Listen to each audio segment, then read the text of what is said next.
আল্লাহ নবীজির সাহাবী হযরতে আনাস মার কাছ থেকে বিদায় নিয়ে আল্লাহ নবীজির সাহাবী নবীজির বাড়ির দিকে রওনা হয়ে গেলেন। যাইতে যাইতে নবীজির বাড়িতে চলে গেছেন। আল্লাহর নবীজির বাড়িতে গিয়ে হযরতে আনাস নবীজির সঙ্গে সাক্ষাৎ করে কথা বলে, নবীজির খেদমত করে আগের মতোই। কিন্তু মাজি আল্লাহ নবীজিকে দাওয়াত পৌঁছাইছে, এই দাওয়াতটা হযরতে আনাস নবীজির বাড়িতে আর দিতে পারে না, নবীজির কাছে পেশ করতে পারে না। ছোট্ট মানুষ আনাস মায়ের দাওয়াতখানা যখনই নবীজির কাছে পেশ করতে যায়, নবীজির সোনালী চেহারার দিকে যখন তাকায় আনাস, কোথায় থেকে যেন ভয় এসে যায়, নবীজির সামনে আর মায়ের দাওয়াতখানা পেশ করতে পারে না। হযরতে আনাস এইরকম ভাবে একদিন চলে গেছে, 2 দিন চলে গেছে, 3 দিন চলে গেছে, 7 দিন পার হয়ে গেল। এখন পর্যন্ত নবীজির সামনে মায়ের দাওয়াতখানা পেশ করতে পারে নাই। বন্ধুগণ আমার, ভাইয়ের আমার, ছোট্ট মানুষ আনাস 7 দিন যখন পার হয়ে চলে গেছে, এবার মনে মনে চিন্তা ভাবনা করতেছে, 7 দিন পার হয়ে চলে গেল, আমার মা তো নবীকে দেখার জন্য পাগল হয়ে বসে আছে। কারণ নবীজি সংবাদ পৌঁছায় দিয়েছে মার কাছে, যেই ব্যক্তি ইমানের চক্ষু দিয়া আমার নবীকে একটাবার দেখবে, ওই ব্যক্তির জন্য জাহান্নামের কঠিন আগুন হারাম হয়ে যাবে।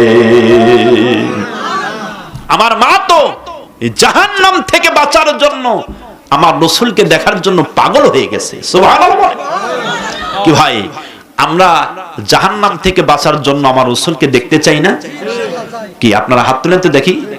লিল্লাহি তাকবীর। জোরে একটু তাকবীর দেন, জবান খুলে একটু তাকবীর দেন। লিল্লাহি তাকবীর, লিল্লাহি তাকবীর। আল কোরআনের আলো, আল কোরআনের আলো, লিল্লাহি তাকবীর। আলহামদুলিল্লাহ। একটু মনে হচ্ছে যে একটু জাগনা হচ্ছে আস্তে আস্তে, কথা একটু বলা যাবে, বোঝা যাচ্ছে। কি আর কিছু সময় বলা যাবে তো ইনশাআল্লাহ? খুব খেয়াল করবেন প্রিয় ভাই। তাহলে আমরা সবাই নবীকে দেখতে চাই কেন? জাহান্নাম থেকে বাঁচার জন্য। ঠিক কিনা কথা বলুন? ঈমানের চক্ষু দিয়া দেখলে রাসূল বলেছেন ওই ব্যক্তির জন্য জাহান্নামের কঠিন আগুন হারাম হয়ে যায়। হযরতে আনাসের মা চাতক পাখির নাই তাকিয়ে আছে পথের দিকে, যে ছেলে তো আমার রাসূলের কাছে আমার দাওয়াত নিয়ে গেছে, রাসূল আমার বাড়িতে আসবেন, আমি প্রাণ ভরে আমার নবীকে একটাবার আমি তাকিয়ে দেখব, এর বিনিময়ে জাহান্নামের কঠিন আগুন হারাম হয়ে যাবে। আমরা দেখতে চাই। মনে বড় আশায় আছে যাব মদিনায়। বলতে পারবেন আমার সঙ্গে? একটু আওয়াজ তুলে বলেন। মনে বড় আশায় আছে, জোরে মনে বড় আশায় আছে যাব। সালাম আমি করব গিয়ে, সালাম আমি করব গিয়ে মদিনা রওজায়। মনে বড় আশায় আছে যাব, জোরে মনে বড় আশায় আছে। আরব সাগর পাহাড়ি দেব, নাই কো আমার তোহরি।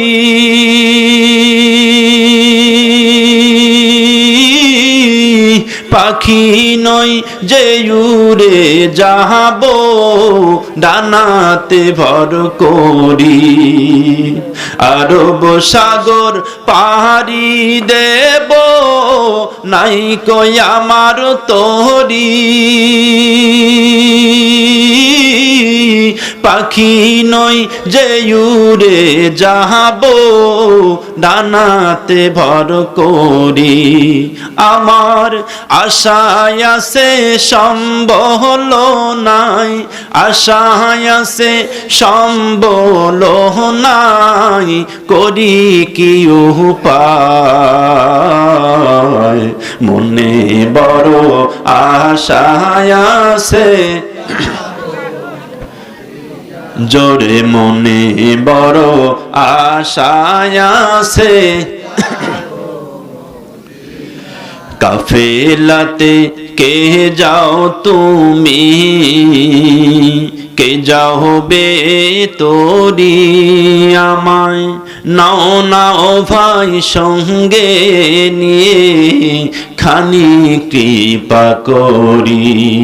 কাফেলাতে কে যাও তুমি, কে যাও বে তোরি, আমায় নাও নাও ভাই সঙ্গে নিয়ে খানি কৃপা করি। সঙ্গে যদি না লাও মরে গিয়ে মদিনা,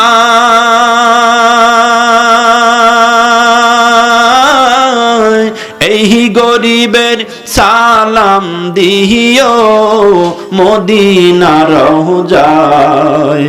আমার নামে কইরো দুয়া, আমার নামে কইরো দুয়া মদিনার রওজায়। মনে বড় আশায় আছে যাব মদিনায়, জোরে মনে বড় যাব। একটু জবান খুলে বলতে হবে মারহাবা, জোরে বলেন মারহাবা। এই তো আওয়াজ হচ্ছে, কি করেন? আওয়াজ হচ্ছে না এখন? আওয়াজ হচ্ছে, আস্তে আস্তে করে হবে ইনশাআল্লাহ। রাগ করতেছেন না তো আপনারা? গভীরভাবে মনোযোগ।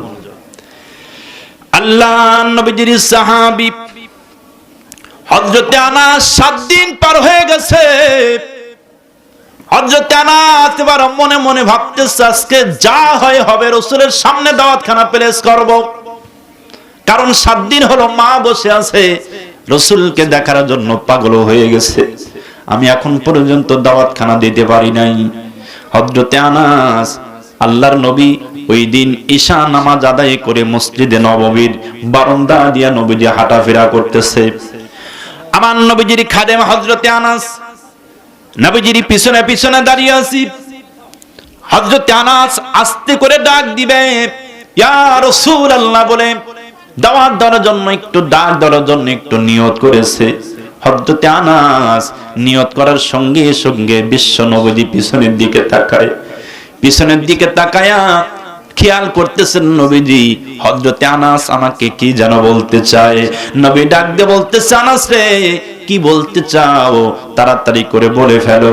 হযরতে আনাস ছোট্ট মানুষ, মনে মনে ভয় হয়ে গেছে রাসূল না জানি কি আমাকে বলে ফেলে, যার কারণে হযরতে আনাস অস্বীকার করলেন ইয়া রাসূলুল্লাহ কই আমি তো কিছুই বলতে চাই না নবী, আমি তো কিছুই বলতে চাচ্ছি না। হযরতে আনাস যখন এই কথা বলে ফেললেন, অস্বীকার যখন করলেন, নবীজি বলতেছে আনাস তুমি আমার সামনে দাঁড়ায়া মিথ্যা কথা বলো না, কি বলতে চাও তাড়াতাড়ি করে বলো। হযরতে আনাস আবার অস্বীকার করলেন, কই নবী কিছুই তো বলতে চাই না। হযরতে আনাসের জবাবে আল্লাহর নবী ডাক দিয়ে বলতেছে আনাস রে মিথ্যা কথা বলিস না, আল্লাহ পাক আমি বিশ্ব নবী কেমন একটা পাওয়ার দান করেছে, যেই পাওয়ারটা পৃথিবীর কোনো মানুষকে আল্লাহ পাক দান করে নাই। আমি আল্লাহ রাব্বুল আলামিনের হাবিবকে আমি নবী কেমন একটা পাওয়ার দান করেছে। ওগো আনাস শুনে রাখো, তোমরা সাহাবী, আমি হলাম নবী। ঠিক কিনা কথা বলেন? ও আনাস তোমরা সাহাবী, আমি নবী। ও আনাস শোনো, তোমরা সামনের দিকে তাকাইলে শুধু সামনেই দেখতে পাও, পিছনের খবর কিন্তু তোমরা রাখতে পারো না। কি আমরা পারি কি? আমরা সামনে তাকাইলে শুধু সামনেই দেখি, পিছনে কি হচ্ছে দেখতে পারি? আমরা দেখতে পারি না। নবীজি আমার ডাক দিয়ে বলতেছে ও আনাস শোনো, তোমরা নবী নও, আমি নবী। আমি যা দেখি তোমরা তা দেখতে পারো না। সুবহানাল্লাহ বলেন। ও আনাস আমার সামনে দাঁড়িয়ে তুমি কেমন করে মিথ্যা কথা বললা? বাবা আনাস রে শোনো, আল্লাহ পাক আমাকে এমন একটা পাওয়ার দান করেছে, আমি নবীজি সামনের দিকে যখন তাকাই সামনে যেমন দেখতে পারি, সামনের মতো করে আমি নবী পিছনেও ঠিক একই রকম দেখতে পাই। জবান খুলে বলেন সুবহানাল্লাহ।